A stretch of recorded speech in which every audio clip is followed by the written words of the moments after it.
সম্পত্তি, এগুলো আসলে কি?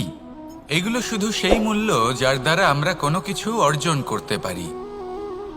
এবার এই ধনের দ্বারা এই সংসারে অনেক কিছু লাভ করা সম্ভব, কিন্তু সেই সব কিছুই শুধুমাত্র ভৌতিক বস্তুই হবে, ভৌতিক সামগ্রী, ভৌতিক সুবিধা। অর্থাৎ আপনার কাছে যতই ধন থাকুক, তা আপনাকে শান্তির ঘুম এনে দিতে পারবে না, আপনাকে জীবনের বাস্তব সুখের অনুভূতি লাভ করাতে পারবে না, কারণ এগুলো ভৌতিক ধন। এ ভৌতিক বস্তুই অর্জন করাতে সক্ষম। বাস্তবিক ধন কি? যদি এই প্রশ্ন আপনার মনে আসে, তাহলে তার উত্তর আমি আপনাকে দেব একটা উদাহরণের মাধ্যমে। কখনো আপনি শুনে থাকবেন যে একজন পিতা আজীবন অনিষ্ট করেন, অনর্থ করেন, খারাপ কাজ করেন শুধু ধন অর্জনের জন্য। তিনি ভাবেন যে আমি ধন অর্জন করব আর নিজের সন্তানকে একটা উজ্জ্বল ভবিষ্যৎ প্রদান করব, একটা সুখ স্বাচ্ছন্দ্যময় জীবন দান করব। এবার সন্তান যখন জন্ম লাভ করে, তখন সে ভাগ্যের জোরে সেই ধন ভোগ করে।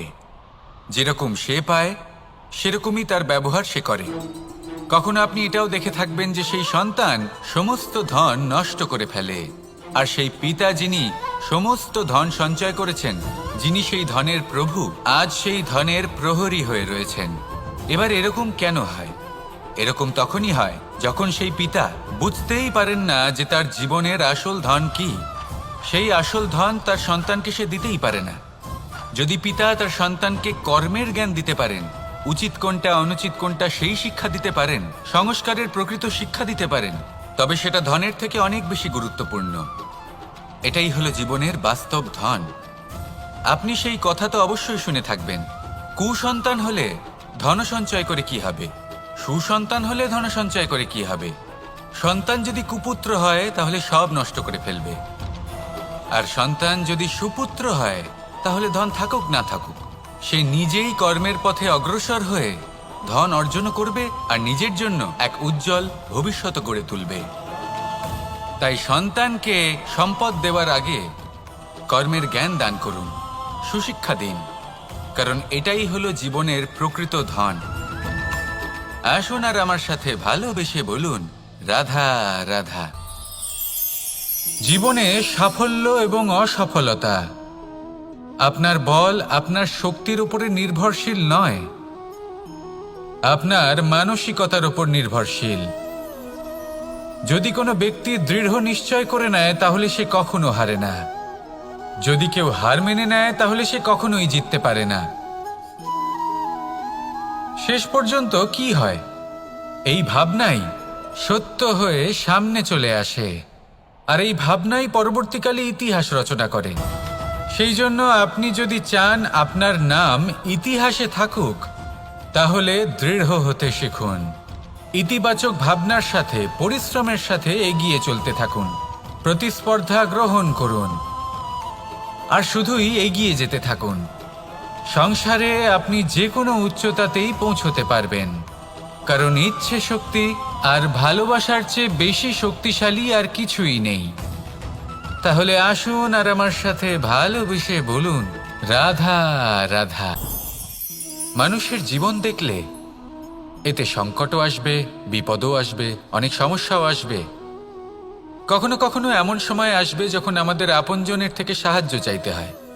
আমরা সাহায্য চাই আর তারা সাহায্য করেও দেন, আমাদের সংকট থেকে মুক্তও করে দেন। কিন্তু যখন এই সময় বদলে যায়, যখন সুখের সময় আমাদের জীবনে আসে, তখন আমাদের মনে একটা অহংবোধ জেগে ওঠে। মনে হয় উপকার আবার কি, সেই ব্যক্তি সাহায্য করেছিলেন তাতে কি, উনি তো নিজের কর্তব্য পালন করছিলেন। সেই ব্যক্তি আমাদের ধন দিয়েছিলেন যখন প্রয়োজন ছিল, তো আমরা সেই ধন তো ফিরিয়ে দিয়েছি, উপকার কিসের? এই ভাবনা অনুচিত।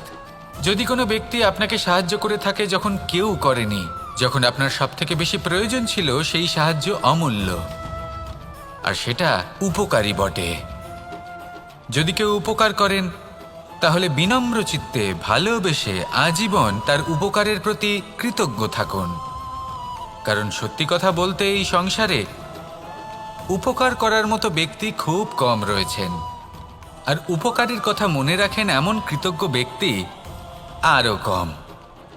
সেই জন্য জীবনে কৃতজ্ঞ থাকুন আর আমার সাথে ভালোবেসে বলুন, রাধা রাধা।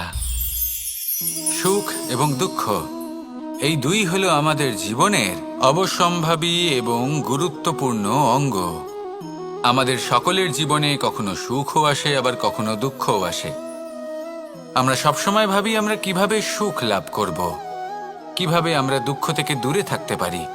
আর এই জীবনে যা কিছুই ঘটুক না কেন, সেই সব কিছু আমরা সুখ এবং দুঃখের মাপদণ্ডে মেপে থাকি। এবার এখানে একটা ছোট্ট বিষয় আছে। এটা ভেবে দেখতে হবে যে কে আসলে সুখী ব্যক্তি। সুখী ব্যক্তি হলেন তিনি, যিনি নিজের জীবনে নিজের কর্মের বিশ্লেষণ করে থাকেন, সেই বুঝে পদক্ষেপ নেন। উনি কি করতে চলেছেন সেটা উনি জানেন। আর যদি ওনার কোনো দোষ থাকে বা ভুল থাকে, তাহলে সেগুলো শুধরে নিয়ে এগিয়ে চলেন। সেই জন্য উনি সুখী হন। অন্যদিকে যে ব্যক্তি দুঃখী, তিনি কি করেন? তিনি নিজের উপর নয়, অন্যের উপর নিজের নজর রাখেন যে তিনি কি করছেন, কিভাবে কর্ম করছেন। ওনারা অন্যের নিন্দা করেন, অন্যের সাফল্য দেখে ঈর্ষা করেন, ক্রুদ্ধ হয়ে যান, ওনাদের বাধা দিতে চেষ্টা করেন। সেই জন্যই তো ওনারা দুঃখী হন। এই সংসারে এমন অনেক ব্যক্তি আছেন যারা এই কারণে দুঃখী নন যে তাদের জীবনে দুঃখ আছে। তারা এই কারণে দুঃখ পান কারণ অন্যের জীবন অনেক বেশি সুখের। দেখুন, শেষ পর্যন্ত আপনাকে নিজের কর্মের প্রতি মনোসংযোগ করতেই হবে, অন্যের প্রতি নয়। কারণ আপনার জীবনে আপনার কর্ম হলো এমন একটা জিনিস যা আপনার নিয়ন্ত্রণে আছে। নিরন্তর চেষ্টা করতে থাকুন, নিজের কর্মকে বুঝতে শিখুন, শুধরে নিন, নিজেকে শ্রেষ্ঠ করে তুলুন। তখন সাফল্য নিজে থেকে আপনার কাছে আসবে, আর এই মন প্রসন্ন হয়ে বলবে রাধা রাধা। কামবোধ, এটাই আপনার অন্তরের প্রথম শত্রু। বেশিরভাগ মানুষই কামবোধ বলতে লালসা বোঝেন, কিন্তু এটা সম্পূর্ণ সত্য নয়। কামের আসল অর্থ হলো কামনা। এটা খুবই সহজ ব্যাপার। মনুষ্য শরীর থাকলে, মানুষের মন থাকলে এই কামনা অবশ্যই থাকবে। এবার এটাই দেখতে হবে যে এই কামনা নেতিবাচক কামনা নাকি ইতিবাচক কামনা। অন্য কারোর জিনিসে নজর দেওয়া, অন্য কোনো মানুষের উপর নজর দেওয়া, কোনো অনুচিত বস্তুর দিকে নজর দেওয়া, এই নেতিবাচক কামনা। আর এই দুষ্কামনা মানুষকে দিয়ে অপকর্ম করাবেই করাবে। তাই মনে রাখবেন, যে ব্যক্তি নিজের কামনাকে নিয়ন্ত্রণে রাখতে পারেন, তিনি সঠিক পথেও থাকেন, সঠিক লক্ষ্যে